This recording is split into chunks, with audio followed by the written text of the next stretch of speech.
Handa na ba kayo sa nalalapit na pasukan, mga bata? Okay, I'm sure hindi pa. Kami ring mga teacher hindi pa. So, we're enjoying vacation, even kayo siguro nagbabakasyon pa. Pero sa ayon sa gusto natin, malapit na ang pasukan. Okay, ano ba yung mga dapat nating ihanda sa nalalapit na pasukan? Of course, kailangan natin ng school supplies. Mostly, yung mga nagtitipid, mga natira nilang notebook, ginagamit nila ulit. Pero meron namang mga magulang talagang ayaw. Gusto nila bago lahat. Okay, so andiyan na naman tayo, mga magulang, sa isang malaking gastusin. Una, ano ba yung gagastusin natin? Lahat ng gamit ng mga bata. Tapos pagtungtong ng pasukan, baon, diba? Mga bagay na pinabibili nila. Yan, so magastos talaga ang paaral. Okay, so sa part ng mga bata, nagsikap mag-aral, sana ay sumunod lagi sa payo ng mga magulang nyo. Sa teachers, igagalang, huwag niyong babastusin, kahit na nga ba mahigpit ang DepEd sa amin, pero dapat you still have a respect to your teachers.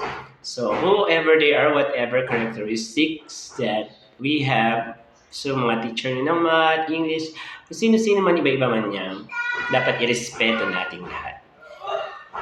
Okay, bibigyan ko kayo ng example na maaari nating ma-encounter sa nalalapit na pasukan. When it comes to the new curriculum, may tinatawag tayo na curriculum na matatag. It's part of a K-12 program, but there's some what we call a transformation of the lesson, a revision of the lesson, because especially in mathematics, alam natin ito ay spiral. Ano bang spiral? Ang spiral ay chinap-chap na lesson from different branch of mathematics. Noon, nung tayo ay high school, yung mga kasing edaran ko, diba, may bukod tayong lesson na geometry, 1 year yun na pag-aaralan mo, at meron ka pang algebra. Tapos bukod pa yung statistics and probability. But now, hinati-hati yung mga lesson na yon at grade 7 pa lang may stat na yan. Okay, may algebra sila, hindi natapos doon, itutuloy sa grade 8, tapos grade 9, 10. Okay, sa grade 9, since grade 9 ang hawak ko, dati nag-start tayo sa quadratic equation, ngayon mag-start yata sa mga plane geometry or something about sa measurement. Maraming pagbabago ang DepEd minsan din natin inaasahan. Pero ang importante siguro matuto tayo. Tayo naman isusunod lang sa kung ano man yung gawin sa curriculum natin. Okay, bilang mga magulang, sa isa mga magulang, sana po maging katuwang namin kayo sa pagdisiplina sa mga bata. We all know naman na iba na yung generation ngayon. Hindi katulad natin nung tayo nag-aaral pa. Ang libangan lang natin ay yung mga babae magbasa ng pocketbook, ayan, manood ng TV, ng Regal Film, Seiko Film, horror, action movie. Pero ngayon hindi. Ang libangan ng mga bata ay social media. Mostly game. Panonood sa YouTube ng mga fake news. Mga pinanonood na nakakatuwa pero walang kapupulutang aral. So yun ngayon ang mundo natin.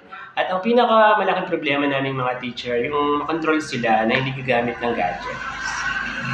Kasi nagkaklase minsan may mga gumagamit, so dapat hindi pwede sa atin yan. Matitigas ang ulo, hindi naman po lahat. May mga bata pa rin na talagang nagsisikap. Pero kung ikukumpara talaga at ikukumpara noon, iba nga mga bata ngayon. They're very expressive. They're very sensitive, they're feeling, and expressive in a way na kung ano yung nakita nila sa social media, ginagaya nila, ayan, ganyan. At ayaw nila ng boring na teacher. Ayaw nila very traditional teacher. At ayaw nilang pinapagalitan lagi. Ayan, babansagan ka niyan. May mga bansag na sa'yo yan pag ano.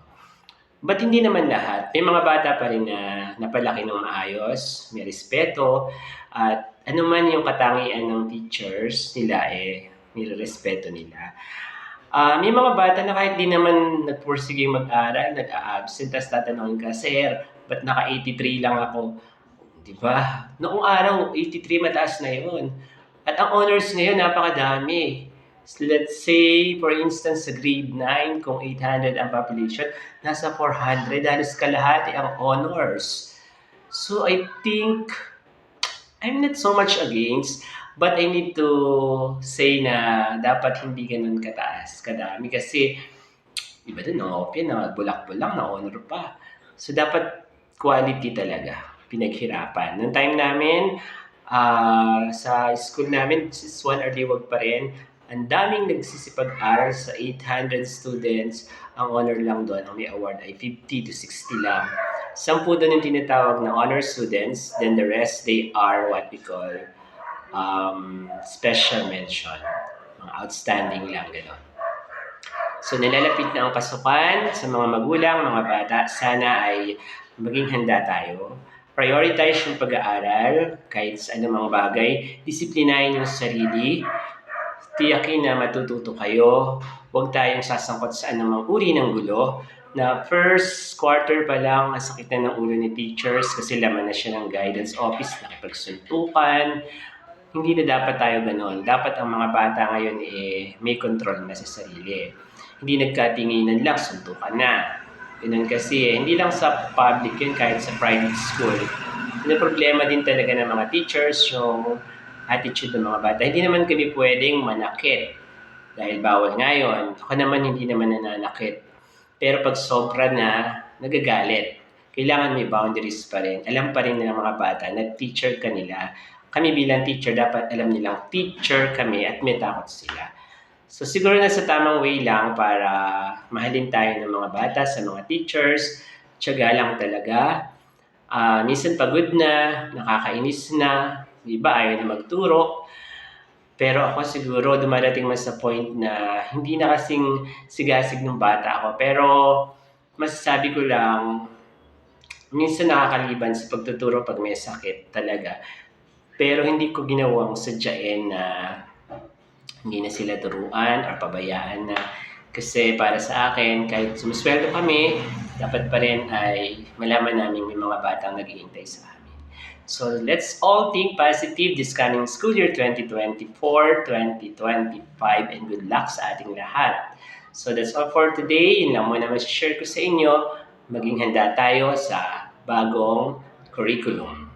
That's all and good afternoon. Your teacher, Ernie.